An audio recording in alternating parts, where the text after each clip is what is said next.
Chers amis, la guerre déclenche entre le Paris Saint-Germain et le FC Barcelone pour Ousmane Dembélé. Un très grand club anglais veut décrocher Kylian Mbappé. Bonjour à vous, chers amis téléspectateurs d'Afrique Sport. C'est un réel plaisir, un vrai plaisir de vous retrouver dans votre revue de presse quotidienne. J'espère que vous avez passé un très bon week-end footballistique et sportif. Où sont les supporters du Barça? Où sont les supporters du Barça, les gars?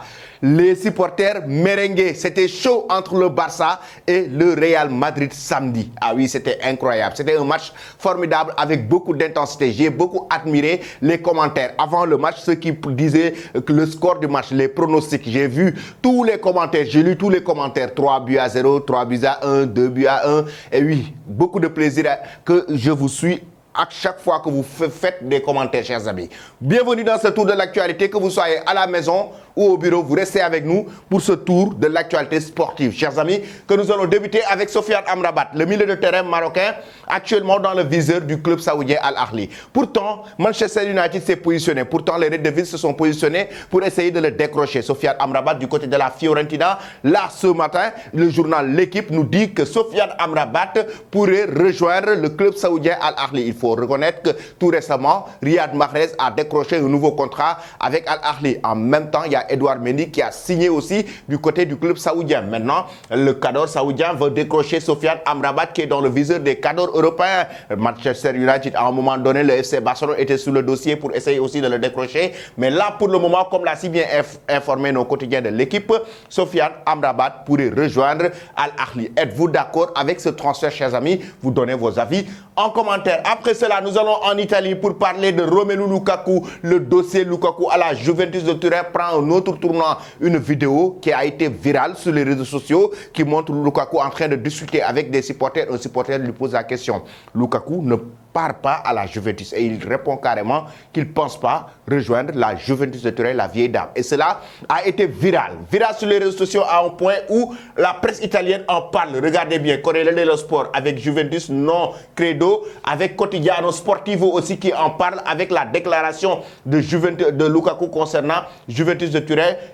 À la jouer non credo, comme l'a si bien évoqué l'attaquant belge. Je ne pense pas que le transfert sera fait. Les propos repris par la presse italienne. Pensez-vous, chers amis, que Lukaku doit faire des sacrifices pour rester à l'Inter? C'est-à-dire, l'Inter l'avait récupéré sous forme de prêt en provenance des Blues de Chelsea. Maintenant, pensez-vous que Lukaku doit rejoindre l'Inter de Milan ou bien un autre club? Actuellement, pour la Juventus de Turin, même si les supporters n'en veulent pas, à un moment donné, la direction interiste, les Nerazzurri, étaient en colère du moment où ils discutaient directement avec la direction de la vieille dame. Maintenant, que pensez-vous de cette situation? Lukaku doit-il faire des sacrifices et rejoindre l'Inter de Milan ou pas? Vous donnez vos avis en commentaire, sans oublier que l'Arabie Saoudite est sur le coup et veut aussi le décrocher. Après Lukaku, nous allons parler d'Iliman Ndiaye, l'attaquant sénégalais. La presse française en parle, la presse sénégalaise en parle aussi. Ça enflamme partout. Le quotidien Record, déjà, Iliman Ndiaye à l'OM pour 5 ans jusqu'en 2028. L'accord a été annoncé hier. Iliman Ndiaye a débarqué à Marseille avec un accueil chaleureux. Iliman Ndiaye à l'OM. Il y aura maintenant, en même temps, Iliman Ndiaye qui va rejoindre son compatriote sénégalais Ismaïla Sarr, lui aussi, qui dit qu'il a hâte de jouer au Vélodrome. Iliman Ndiaye, on sait que c'est son club de cœur, l'Olympique de Marseille. Il a quitté Sheffield United, qui était en championship l'année dernière et qui a fait une excellente saison. Iliman Ndiaye, il a permis à Sheffield de monter en première division de Premier League et il a quitté le club anglais pour rejoindre l'Olympique de Marseille pour un contrat autour de 17 millions d'euros. Chers amis, il y en a certains qui ne sont pas d'accord avec ce contrat d'Iliman Ndiaye. Il y en a certains qui ne sont pas d'accord avec le fait que le joueur sénégalais puisse quitter l'Angleterre pour rejoindre la France, notamment l'Olympique de Marseille. Son père avait fait une interview il y a de cela quelques mois pour dire que Iliman, son club de cœur, a toujours été l'Olympique de Marseille. Même lui, il a toujours dit que l'Olympique de Marseille a toujours été son club de cœur. Raison pour laquelle il a fait le sacrifice de venir. Ça veut dire que sur le plan financier, il fait un très gros sacrifice pour venir jouer au club français. Mais en termes de finances et économie, on sait que jouer en Premier League apporte beaucoup sur le plan financier. Maintenant, les gars, êtes-vous d'accord avec ce transfert? Iliman Ndiaye devait-il quitter la France pour rejoindre, devait-il quitter Sheffield pour rejoindre la France, notamment avec l'Olympique de Marseille? Que pensez-vous de ce transfert? Comme l'a si bien évoqué la Provence, le média marseillais, Iliman Ndiaye sur le point de signer à l'OM, raison pour laquelle d'ailleurs il a été accueilli comme un roi par les supporters du club français. Il a débarqué et passera sa visite médicale médicale avec succès ce lundi. Iliman Ndiaye va signer officiellement son nouveau contrat avec l'Olympique de Marseille jusqu'en 2028. Et dès qu'il est arrivé, regardez bien comment les supporters marseillais l'ont accueilli avec beaucoup de joie. Ils étaient fous de joie, les supporters marseillais. Ils étaient fous de joie du moment où ils ont vu leur joueur, un leader technique actuellement en forme. Très belle saison l'année dernière, Iliman Ndiaye avec Sheffield United, avec le Sénégal. On se rappelle de la belle Coupe du Monde Qatar 2022, ses débuts réussis avec l'équipe nationale du Sénégal. Iliman Ndiaye qui arrive au sein de l'Olympique de Marseille et il veut marquer l'histoire sur le plan footballistique. Il veut marquer l'histoire, ça veut dire que ça montre que le joueur est un homme de défi. S'il quitte Sheffield pour venir à Marseille, ça montre que Iliman Ndiaye est un homme de défi, certainement.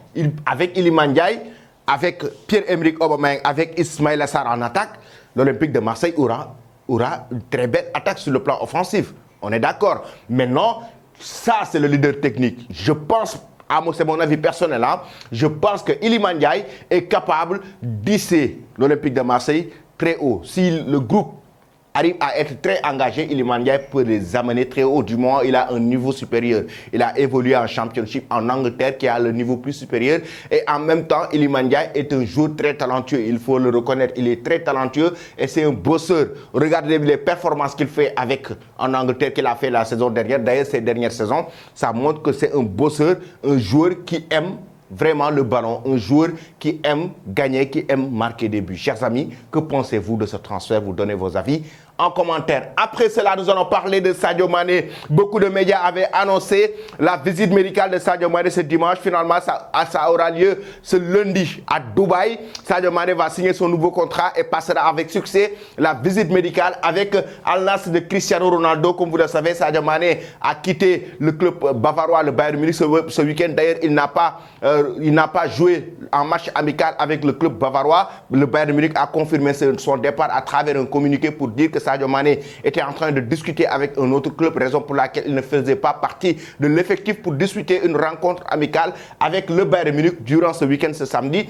Et là, actuellement, comme vous le voyez, Sadio Mané va signer son nouveau contrat avec Al Nassr et va passer sa visite médicale. Les médias annoncent ce lundi et Sadio Mané va signer son nouveau contrat avec un montant de 40 millions d'euros pour le Bayern Munich, mais en même temps, un salaire de 40 millions d'euros qui a été annoncé pour l'attaquant sénégalais, le double de ce qu'il touchait du côté du Bayern Munich, les 20 millions d'euros par an. Chers amis, que pensez-vous de ce transfert de Sadio Mané au Bayern? J'aimerais avoir vos avis là-dessus en commentaire. Après lui, nous allons directement maintenant en Espagne. Avec la presse catalane, Mundo Deportivo et Sport, la guerre, comme je l'ai présenté en début d'introduction, la guerre totale entre le Barça et le Paris Saint-Germain. Pourquoi? Qu'est-ce qui a créé cette guerre, chers amis?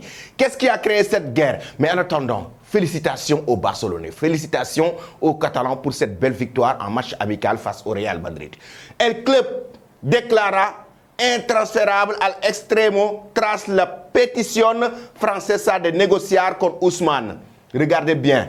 Ici, on nous dit que el PSG tiene casi atado el fichaje del extremo y el Barça no negocia y exige la clause.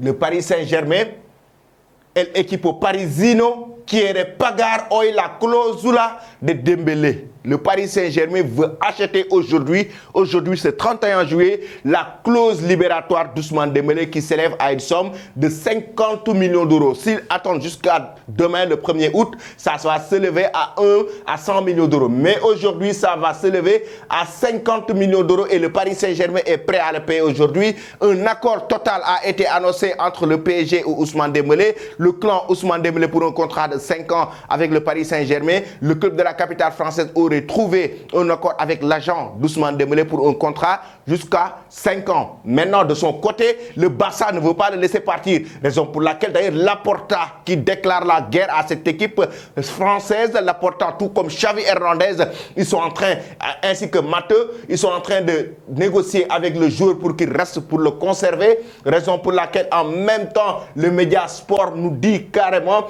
que ce sera très dur, mais les deux équipes sont en train de faire un tiraillement pour négocier pour Ousmane Dembélé. En tout cas, soit ce qui va se passer aujourd'hui même, c'est parce que c'est un 31 juillet très décisif, chers amis, très décisif pour Ousmane Dembélé et pour d'autres joueurs d'ailleurs.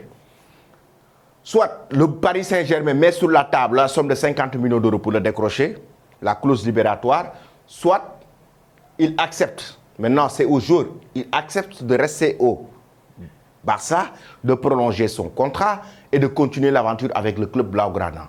Maintenant, de son côté, s'il a envie de jouer au Paris Saint-Germain, la clause de 50 millions d'euros mise sur la table par le Paris Saint-Germain, ah oui, Ousmane Dembélé va aller directement au sein du club de la capitale française. Maintenant, chers amis, par rapport à sa carrière, par rapport au PSG, aujourd'hui, j'aimerais avoir vos avis en commentaire. Ousmane Dembélé, doit-il rejoindre le PSG ou doit-il rester au Barça? Ousmane Dembélé va-t-il s'adapter au style de jeu du Paris Saint-Germain avec Luis Enrique? Parce qu'on sait que c'est l'ère Luis Enrique avec son 4-3-3 mythique, avec son 4-3-3 qui lui a permis de remporter la Ligue des Champions avec le Barça en 2015 avec le trio Messi, Neymar, Suarez. C'est ce qu'il veut créer au PSG, notamment avec Ousmane Dembélé. C'est Luis Enrique, en effet, qui insiste pour décrocher Ousmane Dembélé. J'aimerais avoir vos avis en commentaire. Ousmane Dembélé doit-il rejoindre Luis Enrique au PSG ou doit-il rester au Barça? Donnez vos avis en commentaire. De l'autre côté, c'est le Paris Saint-Germain, toujours avec la saga Kylian Mbappé. Nous sommes le 31 juillet 2023, une journée historique, un jour historique pour Kylian Mbappé et pour le Paris Saint-Germain. Et l'information qui a été encore une fois donnée aujourd'hui, c'est que Kylian Mbappé, c'est un club anglais qui s'est positionné pour essayer de le décrocher. Il s'agit des Blues de Chelsea. Financièrement, ils sont à l'aise. Financièrement, ils peuvent négocier avec le Paris Saint-Germain. Et selon la presse anglaise, Chelsea est prêt à mettre du cash et en même temps est prêt à donner un joueur au PSG pour décrocher Kylian Mbappé. Liverpool, il faut rappeler, à un moment donné, Liverpool voulait le décrocher. Liverpool avait essayé de voir comment, notamment la presse en a parlé hier, Liverpool veut essayer de voir comment récupérer Mbappé sous forme de prêt. Maintenant, est-ce que le PSG va l'accepter? De son côté, les Blues de Chelsea avec Bowley, avec leur finance qui est au vert, aujourd'hui, Chelsea peut bel et bien récupérer Kylian Mbappé. Maintenant, est-ce que Mbappé voudrait aller jouer à Chelsea du moment où Chelsea ne va pas participer à la Ligue des Champions? Il ne faut pas l'oublier, Chelsea ne joue pas la Ligue des Champions. Est-ce que sportivement, Kylian Mbappé peut jouer à Chelsea? Ça, c'est la grosse interrogation du moment où sportif. Il n'y a pas de projet. En tout cas, c'est un projet à long terme, mais à court terme, Kylian Mbappé ne se voit pas à Chelsea du moment où il ne joue pas la Ligue des Champions. Quoi qu'on puisse dire, ses concurrents sont là. Alan Vinicius, il joue la Ligue des Champions. Et là, s'il ne joue pas la Ligue des Champions, ça veut dire que ça sera très compliqué. Chers amis, Mbappé, même si Chelsea a l'opportunité ou bien les finances possibles pour décrocher Kylian Mbappé, l'attaquant français doit-il rejoindre les Blues de Chelsea ou pas? J'aimerais avoir vos avis là-dessus en commentaire. Je vais vous quitter avec cette image. La tension énorme lors de la rencontre qui est opposée ce week-end, le Barça au Real Madrid. Un match incroyable, avec une belle victoire des Blaugrana, mais c'était très tendu. Ça s'annonce bien, les classicos dans la saison. Ça s'annonce bien tout du moment où en match amical, c'était tendu comme ça. Ça veut dire que il faut appeler les sapeurs-pompiers lors de la saison, parce que ce sera encore plus tendu, ce sera encore pire.